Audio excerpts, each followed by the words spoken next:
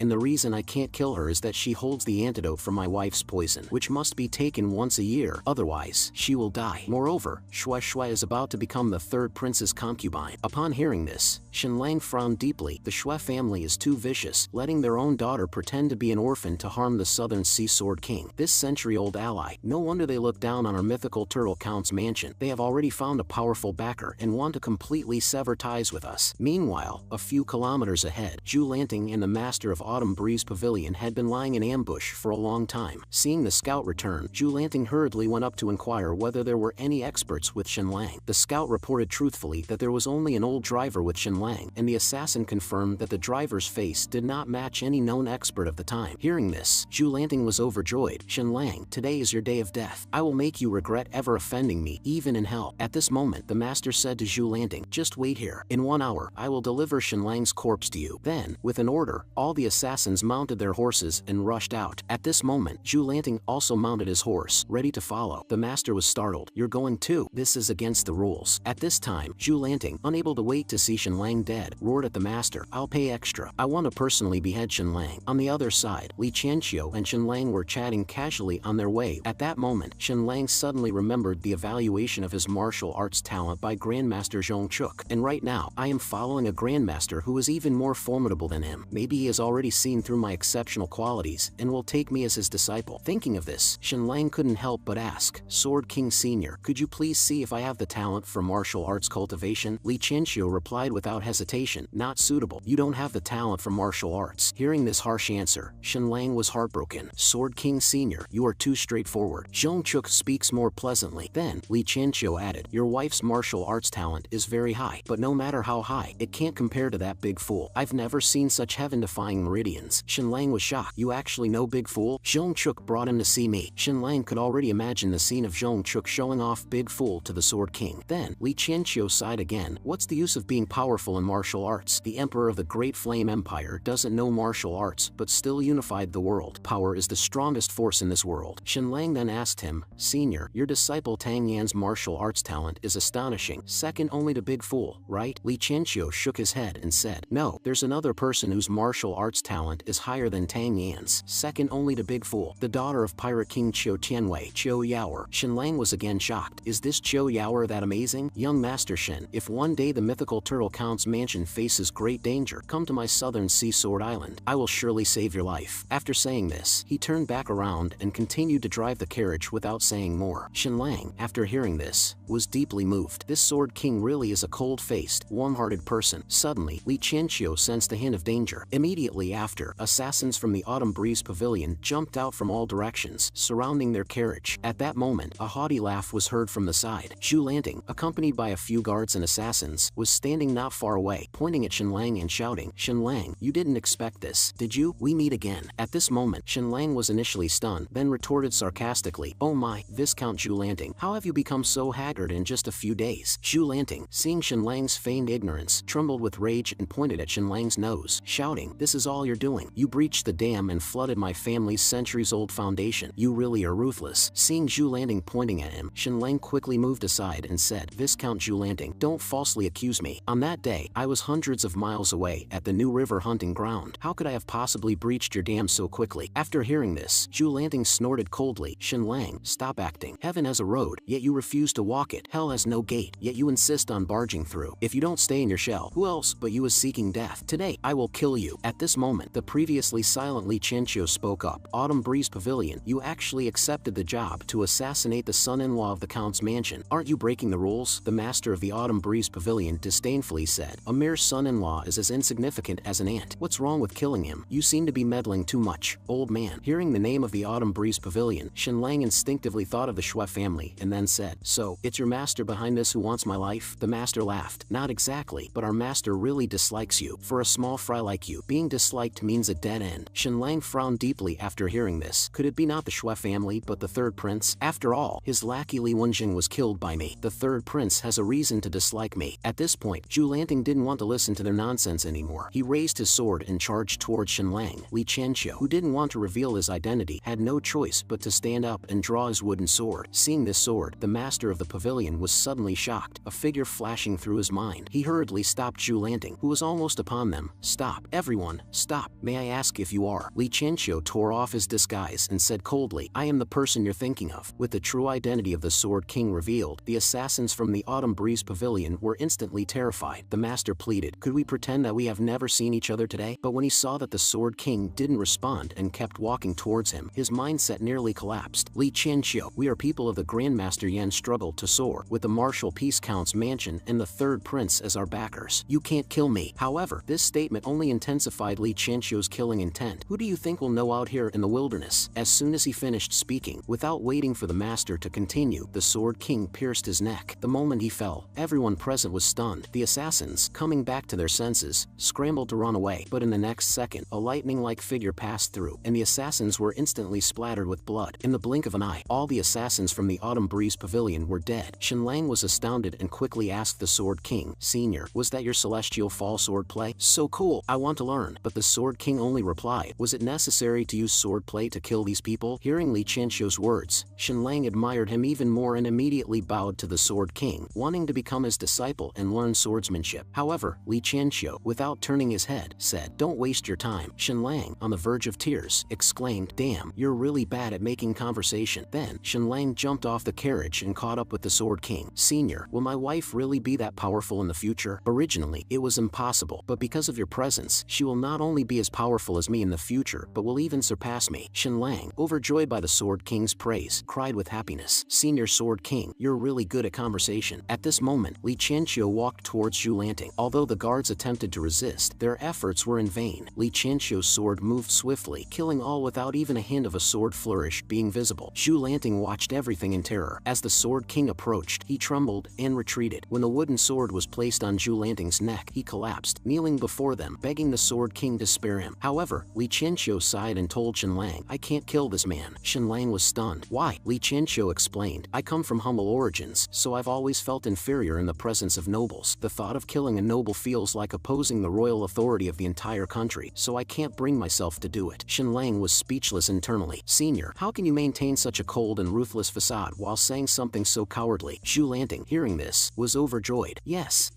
I am a banner of the sovereign's new policy. Who dares to kill me? Who dares? Following this, Shenlang stepped forward and said, no worries, if senior you can't kill him, then I'll do it. Shu Lanting was stunned. Young Master Shen, I was wrong. Please don't kill me. I promise. I swear I'll never oppose you again. At this moment, all his dignity and arrogance were gone. He kept kowtowing to Shenlang, begging for his life. However, Shenlang took out a small bottle and taunted Zhu Lanting one last time. You are even worse than Tianheng. Such a lack of backbone really disgraces the nobility. After saying this, he pinched Zhu Lanting's mouth open and poured the liquid from the bottle into it. Instantly, Zhu Lanting felt as if his mouth to his internal organs were being scorched by fire, enduring unbearable pain. This pain and his cries of agony lasted for a quarter of an hour before he finally died in agony. Then, Shenlang began to personally arrange the scene. Li Qianqiu was puzzled. You should know that if I had acted, even if you arranged the scene to look like a mutual fight, it wouldn't fool anyone. Shenlang explained, for cases like this, everyone knows who did it, but there needs to be some explanation. Having a false answer is better than no answer at all, otherwise, wouldn't it make things difficult for some people? An hour later, the two continued their journey northward, and Shenlang started his verbal barrage again. Senior, have you ever seen Qiu Yaoer? I heard she's stunningly beautiful. Li Qianqiu hesitated for a moment before saying, I don't know how to describe her. Shenlang quickly continued to ask, I heard she likes women. Is that true? The Sword King, not good at gossiping about others behind their backs, could only respond that he really didn't know. But then, Shenlang started gossiping about other things behind the Sword King's back. Finally, Li Qianqiu simply meditated while driving the carriage, ignoring Shenlang. Ah, no wonder he chose Tang Yan as his disciple, because he doesn't like to talk. At the same time, the mythical Turtle Count's mansion also welcomed an uninvited guest, the legitimate daughter of the Martial Peace Count's mansion, Xueli, who is also the fiancée of Jin Mutsong in name. This time, Xueli's visit led the mythical Turtle Count to somewhat guess the intention of the Martial Peace Count's mansion, but the Jin family's hospitality was still without fault. However, Xueli's arrogant demeanor was quite off-putting. Upon her arrival, she skipped the basic courtesies and went straight to the point with the mythical Turtle Count. I have come here to call off the engagement. Upon hearing this, the faces of everyone in the mythical Turtle Count's mansion darkened. What does your Shui family mean by this? So direct, calling off the engagement without even bothering to find an excuse. What do you take our Jin family for? Seeing their reaction, Xueli casually performed a courtesy and said, my parents have long wanted to call off the engagement but couldn't find a reason, and now that I've reached a marriageable age, I took the initiative to come here and end it. To avoid making it too embarrassing for both families, I request that the mythical Turtle Count personally come to our house to dissolve the marriage contract. Jin Mutsong's face turned red with rage, his eyes bloodshot. Being called off the engagement was a humiliation he had never faced before. Xueli looked at Jin Mutsong with disdain and contempt in her eyes. You think you, a waste fat pig, are worthy of marrying me? Keep dreaming. It's like a toad lusting after a swan's flesh. I, Xueli, am the adopted daughter of the kind consort, a genius noblewoman. My ideal partner is the son of the West Guard Marquis, the current martial champion. Any single hair of his is more noble than you. Jin Mutsong, you fat pig. The Zhong family of the West Guard Marquis mansion in Yu Kingdom ranks as the second oldest noble family, the second military giant, and a true warlord. The West Guard border army of Yu Kingdom, facing the state of Chu, almost entirely comes from the West Guard Grand Marshal Mansion, which is practically synonymous with the West Guard Marquis Mansion. The kind consort, coming from the West Guard Marquis Mansion and also being the mother of the third prince, has the backing of the Jing family, which gives the third prince the confidence to contend with the crown prince. At this moment, Jin Mutsong, holding back the rage about to burst forth, stood in front of Xueli, grinding his teeth, and said, Xueli, remember this, fortunes can change in 30 years. My brother-in-law will definitely not let your Shui family off. The next second, tears streamed down his face, and he turned around and ran out. Jin Mulan was speechless. You threaten while crying and run away right after. It would have been better not to say anything at all. And Xueli didn't take Jin Mutsong's words seriously at all. She directly gave a formal goodbye to the mythical Turtle Count, saying, I have delivered the message, so I will take my leave now. After saying this, she left the mythical Turtle Count's mansion without looking back. Jin Mulan watched Xueli leave without saying anything. She knew Shenlang cherished this little brother-in-law the most. It was okay for family members to bully Jin Mutsong, but not for outsiders. It seems the Shui family is in for some trouble. At the docks of Furious Tide City, Su Chanshan had been waiting for days and finally saw Qiu Yaoer returning from her expedition. The dock was packed with people, making it difficult for Su Chanshan to move forward. Suddenly, someone shouted, Look, Miss Qiu is coming out. When Su Chanshan looked up, she was stunned by the figure in front of her. On the deck stood a tall, majestic woman, surrounded by numerous blood-stained sacks, her trophies. This woman, known as the female pirate and called the blood demon Qiu Yaoer, exuded an overwhelming presence, especially with the twin swords on her back. Su Chanshan was mesmerized, finding this woman incredibly attractive, to the point where even she, a straight woman, was moved. As Qiu Yaoer walked through through the crowd, Su Chanchan could feel her powerful aura even from a distance. Now, Su Chanchan faced a dilemma because the real Cho Yaoer was nothing like she had imagined. How could she infiltrate Cho Yaoer's side and become an indispensable person to her? At that moment, a personal maid handed Cho Yaoer a secret letter. Upon opening it, it read, "Daughter of New River Prefect Zhang Chong." 2/4 of an hour later, at Cho Yaoer's residence for receiving guests, Zhang Chunhua, who had just seen Cho Yaoer, was also taken aback by the beauty and aura of the woman before her. Zhang Chunhua confidently said, "Miss Chiu, I have a plan to help you defeat Chiu Xiao, become the young master of Furious Tide City within 6 months, ascend to the throne of Furious Tide City within 2 years, unify the Eastern Seas in 3 years, and achieve a Marquis 8 as a woman within 5 years. Zhang Chunhua knew that as a strategist, it was crucial to be direct, impress the listener, and speak to their deepest desires before proceeding with the discussion. However, Cho Yaoer didn't play by the expected rules. Not interested, send the guest away. Zhang Chunhua was confusedly escorted out by the guards. Half an hour later, a maid announced that Su Chanchan, the daughter of the dying family Su, requested an audience. Upon seeing Cho Yaoer, Su Chanchan put on a pitiful and delicate demeanor, tears in her eyes. She recounted her hardships. Then, she coyly crawled towards Cho Yaoer, confessing she was attracted to the general from the first glance and wished to stay by her side forever to serve her. However, Cho Yaoer responded indifferently, "I don't like women." Then, Su Chanchan was picked up by the guards, ready to be thrown out of the city. In the next second, realizing her situation, Su Chanchan struggled free from the guards and ran towards Cho Yaoer, kneeling before her and crying, "General, I am really at my wit's end. Please save me." After speaking, she couldn't resist touching Cho Yaoer's sexy thigh, marveling at how the skin of this female demon was even better than her own. Cho Yaoer then said, "I've heard about your situation. I didn't expect you to still be alive. I can take you in, but you'll have to live with the other women I've rescued." Su Chanchan immediately thought this wouldn't do. Her goal was to become indispensable to Cho Yaoer. She then pitifully said, "I've been terrified these past few days. Now, I only feel safe by your side." "General," Cho Yaoer asked, "can you cook, wash clothes, serve tea, and pour water?" Su Chanchan quickly replied, "I can learn all these." Cho Yaoer was unimpressed. "Everyone who stays by my side has some skills. What use do I have for you, Su Chanchan, if you can do nothing?" Su Chanchan hurriedly said, "My best skill is managing accounts." She thought if she could manage Cho Yaoer's accounts, she would definitely become her confidant. But Cho Yaoer poured cold water on her plans again. "I only deal with killing and looting. There are no accounts to manage." Su Chanchan was shocked. "No accounts to manage? Then where do all the treasures you loot every day go?" But before she could ask, Cho Yaoer impatiently said, "Since you're useless at everything, go sweep the yard." Following her words, 2 guards approached Su Chanchan again, leaving her on the verge of tears. Moments later, Su Chanchan, broom in hand, appeared in the backyard. "This is ridiculous. I came here to be a femme fatale, and now I've somehow become a janitor." Looking around, she thought, "Wow, the competition for this position is fierce. There are more beautiful women sweeping here than in the sovereign's harem." At the main mansion of Furious Tide City today, Count Jin Hai, Tang Luan, following Zhang Chang's instructions, came to propose a marriage alliance with the pirate king Qiu Tianwei. Qiu Tianwei, as if he had heard the world's biggest joke, let out a terrifying laugh. Then his expression darkened as he said, "Why would a noble like you want to form a marriage alliance with a pirate like me?" Tang Luan explained, "You are not just any pirate but the ruler of order in these seas. Both the third prince and the crown prince are seeking your alliance. If you agree, you could be the future Marquis of Furious Tides." Hearing this, Qiu Tianwei was naturally pleased, then asked, "Are you planning for my son to marry your daughter?" Count Jin Hai shook his head. "No, I want my son to marry your daughter, Cho Yaoer." Qiu Tianwei snorted coldly. "It would be easy if it were about my son getting married, but my daughter's marriage is not something I can dictate." Seeing this, Tang Luan began to flatter, "Marquis of Furious Tides, marriages among nobility are usually decided by the parents. If you agree, I am willing to offer 50% of the Isle of Gold Mountain as a dowry. What do you think?" Qiu Tianwei laughed out loud. "Count Jin Hai, have you forgotten? Your Isle of Gold Mountain has already been lost to the Jin family." Tang Luan waved his hand dismissively. "It's just a contract. Even if I don't hand over the island, what can Jinjwood do to me?" "But, Marquis of Furious Tides, although you are invincible at sea, you can't lay a finger on land. And now, there is a rare opportunity. With the Isle of Gold Mountain, you can use it as a springboard to enter the land. Compared to the Jin family, the sovereign would definitely prefer you to be the island lord. Then, the Jin family's Cliffwatch Island would also be easily within your reach." Hearing Tang Luan's words, Qiu Tianwei was tempted. Qiu Tianwei asked, "Tell me, how many troops do you need me to station on the Isle of Gold Mountain?" Seeing Qiu Tianwei's agreement, Tang Luan immediately said, 5,000 troops, because only that many can resist the mythical Turtle Count's army, and the mining and production will still be completed by my family. Tang Luan was clear in his mind. The Jin family doesn't know when they will fall, and I'm not going to listen to Zhang Chang's words and hand over all the islands to Qiu Tianwei. However, Qiu Tianwei sneered, "I want 70%. Tang Luan's face changed as he shouted, "Marquis of Furious Tides, you are just dispatching troops to guard the island. Isn't half of the profits enough?" Qiu Tianwei then showed a terrifyingly greedy smile. "Count Jin Hai, if you don't agree, then I'll just wait for you to hand over the Isle of Gold Mountain and then take the island myself. By then, I can take everything. As for the miners, don't forget, what Furious Tides City doesn't lack is slaves." At this moment, Tang Luan was grinding his teeth in frustration but dared not express his anger. He then said, "Fine, 70% it is. Let's sign the contract." A barbaric pirate like Qiu Tianwei wouldn't sign any worthless agreement with him. As for the marriage alliance, he had only temporarily agreed, but he was curious about which son Tang Luan would have marry his daughter. When Tang Luan mentioned it would be his heir, Tang Yun, Qiu Tianwei asked, "Doesn't he already have a betrothal? It can be annulled." Qiu Tianwei mocked, "It seems that you so-called nobles are only honest in words, but don't actually follow the rules." He then ordered, "All brothers, on my command, gather 5,000 men and prepare the ships. We're heading to the Isle of Gold Mountain." On the other side, Sword King Li Qianqiu had escorted Shenlang into the territory of New River County. "Senior, let's stay at the New River Official Inn tonight. No more sleeping in the carriage. I, the son-in-law, have money." Entering the inn, Shenlang shouted, "I, Shenlang, the son-in-law of the mythical Turtle Count's mansion, demand the best room for myself, and this building shall not accommodate anyone else." Officials hurried to accommodate the arrival of God of Wealth, though Li Qianqiu felt Shenlang was being too ostentatious, which could easily bring trouble. However, Shenlang was unconcerned, confident in his protection by the Southern Sea Sword King. As night fell, Shenlang settled into the most luxurious room at the inn, while Li Qianqiu, disliking official residences, chose to sleep in the carriage again. But just as Shenlang fell asleep, a haughty woman's voice came from outside. A groggy Shenlang heard someone shouting, "Shenlang, a mere son-in-law, dares to occupy the best suite in the official inn? I, Shueli, don't even regard the mythical Turtle Count highly, let alone a trivial son-in-law." When Shenlang, dressed and out of the room, saw a woman standing in the courtyard, ranting like a shrew, he realized this was Jin Muzong's fiancée, who had sought him out before he could confront her. Holding back his anger, Shenlang, accompanied by Li Qianqiu, approached Shueli and politely bowed to her. Shueli immediately showed a disgusted expression, cursing Shenlang while gesturing for him to stay away from her. This action thoroughly infuriated Shenlang. "Is this woman insane?" He then patted Li Qianqiu on the shoulder and said, "Coachman, let's go." As they passed by Shueli, she hurriedly jumped away as if touching them would infect her with a disease. At that moment, Shenlang activated his X-ray vision towards Shueli, and in an instant, he had an idea. "Shueli, watch how I deal with you." Shortly after, Shenlang checked into an ordinary inn. In his room, he set up an array of bottles and jars on the table. Soon, he found a bottle of castor oil extract. The entire castor plant is poisonous, and even touching its leaves can cause countless blisters to form on the skin, accompanied by unbearable itching, making one wish to peel off their flesh. The blisters would continuously break and regrow until the skin scabs over and peels off, revealing new skin, thus ending the agony. This substance would neither leave scars nor endanger life, making it perfect for dealing with Shueli. Next, it was time for Shenlang to implement his plan. He went to the largest silk shop in the area and spent a significant amount of money to have a pair of underwear identical to Shueli's made in the shortest possible time. Back at the inn, Shenlang applied the castor leaves to the underwear and even sprinkled rose essence to mask the odor. With everything ready, the question was how to deliver it without arousing suspicion. Suddenly, he turned to Li Qianqiu, who was drinking tea. "Senior Sword King, you said you owed me a favor. Does that still stand?" Without hesitation, the Sword King nodded. Shenlang then revealed a mischievous smile. "Senior, can you help me switch Shueli's underwear with this pair? That would be using your favor." Hearing Shenlang's request, Li Qianqiu spit out the water he was drinking. "Damn, is my favor as the Sword King so worthless? This promise could save your life at a critical moment. And you, Shenlang, are asking me, the Sword King, to do such a sneaky act?" Seeing Li Qianqiu hesitate, Shenlang immediately launched into his dramatic performance. "Senior, I know this request puts you in a difficult position, but with Shueli surrounded by skilled protectors, you're the only one who can accomplish this task. But it's okay if you refuse. After all, accompanying you to the south was entirely voluntary on my part. You don't need to feel you owe me anything. I will still do my best to treat your wife when we return. Don't feel burdened. As for the maliciousness of this woman from the Shui family, you know it well. Insulting me tonight is a minor matter, but I've found out they came from the direction of mythical Turtle City, clearly for the purpose of calling off the engagement. This is nothing less than trampling on the dignity of my father-in-law's entire family." Just as Shenlang was about to continue, Li Qianqiu interrupted him. "You've put it that way, Shenlang. It would indeed be unreasonable for me not to agree." Then, he used the hilt of his sword to pick up the underwear and, in the next second, vanished like a ghost. Half an hour later, as Shenlang was reading, a damp pair of underwear landed on the table. Picking up the underwear, Shenlang couldn't help help but admire. The Sword King is really efficient. As for this pair of underwear, let's air it out and give it to Jin Musong as a gift. Having completed the mission, Li Qianqiu felt a weight lifted off his shoulders, looking forward to a good night's sleep. Yet, just as he dozed off, he dreamt his wife slapped him fiercely, scolding him for engaging in such a despicable act and threatening to divorce him. This terrifying nightmare woke Li Qianqiu up instantly, and he decided he had to send Shenlang back at the earliest opportunity, without any delay. Meanwhile, Su Qianqian, whom Shenlang had sent to infiltrate, was diligently sweeping with her broom at her work post. Sweeping like this every day, I won't even get to see Qiu Xiaoer's face. Meanwhile, the pirate king Qiu Tianwei was personally leading an army of 5,000, along with a fleet of ships, towards the Isle of Gold Mountain. His ambition was grand, to first swallow the Isle of Gold Mountain and then capture Cliffwatch Island. The next morning, the underwear thief Li Qianqiu, along with Shenlang, had already set off on their return to the mythical Turtle Count's mansion. Suddenly, they heard the sound of galloping horses from behind. Turning back, they saw the cavalry escorting Shueli. The leading female guard shouted menacingly, "Out of the way, you mangy cur." Then, she haughtily led the troops away, stirring up dust that Shenlang inadvertently breathed in. He wondered, isn't this road leading to mythical Turtle City? Hasn't Shueli already been there? Shueli's troops made a surprising return, specifically to pass by Shenlang again, with the lead guard repeating, "Out of the way, you mangy cur." Shenlang was astonished. Are they insane? Did they really make a round trip just to tell me to get out of the way and to humiliate me by making me move aside? How does such a tyrannical woman manage to live? After humiliating Shenlang, Shueli and her entourage returned to the capital. Every night, Shueli insisted on staying in the best room of the official inns, driving everyone else out of the courtyard. 3 days passed quickly, and Shueli once again wore the underwear prepared by Shenlang, settling down for the night. In the middle of the night, Shueli felt an indescribable discomfort in her dream. Suddenly waking up, she felt an intense itch. She quickly got up, lifted the covers to check, and gasped at the sight of her condition. The next second, her screams echoed through the inn. Hearing the screams, her female guard rushed in to check on her mistress. Shueli hurriedly dismissed her, claiming she had just had a nightmare. However, Shueli was now in a panic. Despite her arrogance, she wasn't foolish. "I haven't done anything. How could I contract such ailments? This must not get out, or my future with the Jing family is ruined." She decided to return to her family immediately to seek treatment from the female physicians. Without a moment's delay, she ordered her horse readied for the return to Martial Peace City. In the following days, Shueli was in so much pain that it was unbearable, not to mention riding a horse. Even sitting in a carriage was torture. She was in pain and itchy, but she had to endure it and dared not expose it. The journey was bumpy, and she could not rest for several days in a row. By the time she arrived at Martial Peace City, she was haggard and had lost more than 10 pounds. In front of the gate of mythical Turtle Count's mansion, Li Qianqiu finally brought Shenlang back to the mythical Turtle Count's mansion. After exchanging a few polite words, he left mythical Turtle City as quickly as possible, ignoring Shenlang's retention. Done. It seems I've been disliked by the Sword King. Just back in the mansion, Shenlang immediately heard the good news that Qiu Tianwei had led troops to Isle of Gold Mountain. Then, Shenlang asked the mythical Turtle Count to quickly gather 2,000 soldiers to head to Isle of Gold Mountain, but they were only to put on a show and not really fight. Next, Shenlang started to plan other small schemes. Now it's time to initiate the Cliffwatch Island strategy. Su Qianqian, you can't let me down. Shenlang went to Jin Mutsong's study. Jin Mutsong, who was writing vigorously, was suddenly startled by the underwear thrown in front of him. Turning his head and seeing it was from his brother-in-law, he immediately expressed his thanks. But then he told Shenlang that he had already quit. "How long have you quit?" 17 hours. Shenlang cheekily leaned into Jin Mutsong's ear and said, "These belong to Shueli." Hearing the name Shueli, Jin Mutsong immediately jumped up excitedly, but the next second, he carefully asked Shenlang, "Brother-in-law, you didn't cuckold me, did you?" Shenlang really wanted to slap him to death. "Do I look like someone who lacks women?" After the two joked around, Jin Mutsong turned back to writing. "Brother-in-law, no more chatting. I need to start studying." Shenlang was puzzled by Jin Mutsong's sudden change of character and moved closer to see. "Aren't these the treatises and poems I gave him? The conflict over Isle of Gold Mountain is over. Why is he still copying these?" Jin Mutsong replied with determination, "Brother-in-law, if I don't start putting in effort, I'll never get married. So, I plan to take the imperial examination. I want to pass the exam and become a scholar like Tang Yun." Shenlang hurriedly advised him, "You're going to inherit the Count's mansion with all its wealth and luxury. Don't make life harder for yourself by choosing such a difficult path." However, Jin Mutsong explained, "If I pass the imperial examination and become a scholar, surely some girls will see my talents and fall in love with me." Shenlang was dumbfounded by this unexpected response. "People take the imperial exams to become officials, and you're doing it for the girls? So, brother-in-law, please get me more articles, ideally 700 to 800 treatises and a few thousand poems. If I don't pass this time, I'll try the next. I refuse to believe I can't succeed even once. Why don't you use that determination to write your own articles?" "Brother-in-law, how can you say such silly things? How could someone as dumb as me produce any articles?" Count Jin Jin Hai personally visited the Mythical Turtle Count's mansion, willingly handing over the Isle of Gold Mountain contract to the Mythical Turtle Count. 2 days later, the Earl of Mythical Turtle led 2,000 private soldiers, 200 metallurgists, 800 miners, and boarded dozens of ships to take over the Isle of Gold Mountain. Tang Yun, the heir of Count Jin Hai's mansion, personally accompanied them. On the deck, Shen Lang and Tang Yun began their respective performances. Shen Lang, after complimenting Tang Yun, said, "The Jin and Tang families have been allies for generations. Now that misunderstandings are cleared up, it's time for our families to let bygones be bygones. From now on, let's renew our friendship and unite as brotherly families. What do you say?" Hearing Shen Lang's words, Tang Yun, despite his disdain, nodded and agreed. Then, Shen Lang brought up that his family's heir, Jin Mutsong, was unmarried, and the Tang family also had a daughter of marriageable age. He suggested using this opportunity to form a marriage alliance and continue the centuries-old friendship. Tang Yun was secretly delighted. Who doesn't know that Jin Mutsong and the legitimate daughter of the martial peace count, Shueli, had a marriage arrangement, but Shen Lang's statement clearly indicated that the engagement was now dissolved. Thinking this, Tang Yun stated, "Marriage is a significant matter. I will convey this to my father once we return." At this moment, Jin Hui came over and said, "We have arrived at the Isle of Gold Mountain." Shen Lang went to the bow and looked forward. Not far away was the contested Isle of Gold Mountain. Following this, the Mythical Turtle Count ordered all craftsmen and miners to start preparations for formally taking over the Isle of Gold Mountain's mines and smelting plants. As the ships docked, all the workers began to disembark onto the island. Tang Yun was sneakily looking around, trying to spot where Qiu Tianwei's pirates were hiding. Suddenly, a series of noisy shouts came from not far away, followed by thousands of pirates armed with machetes rushing down from the hills. Leading the pirates was not Qiu Xiao, but Qiu Tianwei's adopted son, the fourth most notorious figure of Furious Tide City, Qiu Hao. Seeing this, the Tang family's warriors immediately drew their swords in preparation for battle. However, the arrogant Qiu Hao did not take these warriors seriously and quickly dispatched one with a swing of his blade. Tang Yun was shocked. Wasn't it agreed that they would kill the warriors of the Mythical Turtle Count? Standing on the ship, Shen Lang feigned confusion. "Tang Yun, wasn't the Isle of Gold Mountain already handed over to the Jin family? Why are there so many pirates here?" Tang Yun, standing on the shore, also pretended to be innocent, claiming he knew nothing about the situation and had not expected the pirate Qiu Tianwei to be so despicable as to occupy the island. He then theatrically shouted at the pirates, "This island has been transferred to the Jin family. You pirates, leave at once." Qiu Hao burst into laughter upon hearing this. "You should know, nothing that falls into the Qiu family's hands has ever been returned." The Mythical Turtle Count, upon hearing this, became furious and demanded Qiu Hao to summon Qiu Tianwei for a confrontation. However, Qiu Hao didn't take the Mythical Turtle Count seriously, mocking him as a defeated subordinate of his adoptive father, unworthy of negotiation. Shen Lang, pretending to be forcefully restrained, said, "Qiu Hao, you pirates daring to brazenly seize the Isle of Gold Mountain is an act against the Yu Kingdom. Aren't you afraid of the sovereign's wrath?" Qiu Hao provocatively replied, "Mythical Turtle Count, your sovereign would rather see you dead. If you're capable, lead your troops to fight us. Win, and the Isle of Gold Mountain will belong to the Jin family." Seeing Qiu Hao's despicable and shameless behavior, and with thousands of pirates behind him, the Mythical Turtle Count and Shen Lang were infuriated yet powerless. At this moment, Qiu Hao grabbed a miner, arrogantly shouting his thanks for the generous gift from the Jin family, claiming the several hundred soldiers, miners, and craftsmen as his own, mockingly thanking the Earl of Mythical Turtle. The Mythical Turtle Count, shaking with anger and ready to retaliate, was interrupted by the sound of war drums. Realizing the danger, Shen Lang exclaimed, "This is bad. That's the pirate fleet. It's a trap. We need to retreat quickly." The Mythical Turtle Count, setting aside his anger, immediately ordered, "Set sail. Full speed back." But the ships were too slow. Shen Lang hurriedly called Jin Hui, instructing him to throw useless items into the sea to lighten the ships. Instantly, countless supplies and materials were tossed overboard. Qiu Hao, standing on the shore, waved and laughed mockingly. Thanks to the Mythical Turtle Count, not only manpower but also supplies. What a great benefactor indeed. Listening to Qiu Hao's words, the Mythical Turtle Count was so angry that his face turned red, and he almost bit his back teeth to pieces. Unable to hold back any longer, he cursed, "You Qiu family, wait and see. I will report to the sovereign and have you eradicated." After saying this, he spewed a mouthful of blood and collapsed, causing Shen Lang and others to panic and rush to help him into the cabin. As the ships of the Mythical Turtle Count's mansion sailed away, boisterous and raucous laughter echoed from the dock. While Qiu Hao was basking in his own triumph, Zhang Chanhua approached. Seeing her, Qiu Hao disdainfully said, "Miss Zhang, the Mythical Turtle Count's mansion was utterly powerless." Zhang Chanhua remained silent. Inside the cabin, the Mythical Turtle Count was rinsing his mouth. Yes, everything, including the spitting of blood, was fake. Shen Lang came forward and complimented, "Father-in-law, your acting is superb." However, the Mythical Turtle Count shook his head, disliking deception the most. Although the workers left behind were only temporarily hired, he was still very concern. Shenlang comforted him, father-in-law. To make the act more convincing, some sacrifices are necessary. The enemies will only make them do hard labor, and we can rescue them in just over a month. Moreover, father-in-law, you need to continue pretending to be sick. Even from your sickbed, you must keep submitting petitions to the sovereign, requesting him to dispatch troops to suppress these pirates. This news spread quickly throughout the Kingdom in just a few days. Despite winning the Isle of Gold Mountain conflict, after Jinjua's retreat from the Isle of Gold Mountain, everyone felt that the Jin family was doomed. Upon returning home, the Earl of Mythical Turtle, Jinjua, fell ill. From his sickbed, he wrote several memorials to the sovereign, each more pitiful and lamentable than the last. The sovereign, outwardly furious, immediately decreed a rebuke to Qiu Tianwei, ordering him to withdraw from the Isle of Gold Mountain. However, after the decree was issued, Qiu Tianwei simply ignored it, and the sovereign showed no further interest in pursuing the matter. Thus, the situation was left unresolved, and the Mythical Turtle Count's mansion, having just won the Isle of Gold Mountain conflict, was once again in a precarious state, like a candle flickering in the wind. However, Zhang Chong didn't feel victorious. Instead, he sensed a significant problem with the defeat of the Mythical Turtle Count's mansion. At this time, an envoy from the Hidden Origin Society, Shu Tingyu, came to visit, with the purpose of formally demanding repayment of a colossal debt from 20 years ago. He presented a list detailing all the amounts due, including interest, demanding a one-time payment of 700,000 in debt. However, the Mythical Turtle Count's mansion was facing a financial crisis, and the Mythical Turtle Count was already weak. Facing this enormous debt worsened his condition. Jean Mulan pleaded softly, "Envoy Shu, over the past 20 years, we have repaid 1 million gold coins, doing our utmost. Currently, the total gold coins owned by my entire family do not exceed 20,000. It's impossible for us to come up with 700,000 gold coins." Shenlang also lowered his pride to bow and implore Shu Tingyu, asking for a year's extension on behalf of the centuries-old friendship between the Hidden Origin Society and his family to make some preparations. However, Shu Tingyu still wore his deceptive smile. "I sympathize with your family's plight, but I am powerless in this matter." Jean Mulan cried out, "Shu Tingyu, do you intend to drive us to death? Do you want to watch as my entire Jin family hangs themselves?" Shu Tingyu sneered, "You have 1 month to repay the 700,000 gold coins according to the contract. Otherwise, our Hidden Origin Society will have no choice but to take back Cliffwatch Island, which you have mortgaged. We have already lost the Isle of Gold Mountain, and now you want to take Cliffwatch Island as well. I would rather die than hand over Cliffwatch Island." Facing Shenlang's accusation, Shu Tingyu didn't deny it, but simply responded with a smile. The contract was clearly written. If we don't receive 700,000 in a month, it will be up to the sovereign to decide. However, Shenlang, you've always been quite capable. Perhaps you really can gather this sum within a month. With that, he left amid their angry stares. After Shu Tingyu left, Jean Mulan sighed in relief. Seeing Mulan's perfect cooperation, Shenlang couldn't help but embrace and kiss her, ignoring his seriously ill father-in-law. Although they had fooled Shu Tingyu, Jean Mulan was still worried about gathering 700,000 gold coins in a month. Shenlang mysteriously took Mulan's hand and said, "Wife, let's make a bet. If I can earn 700,000 gold coins within a month, will you take the initiative to sleep with me?" He wrote these words in the palm of her hand.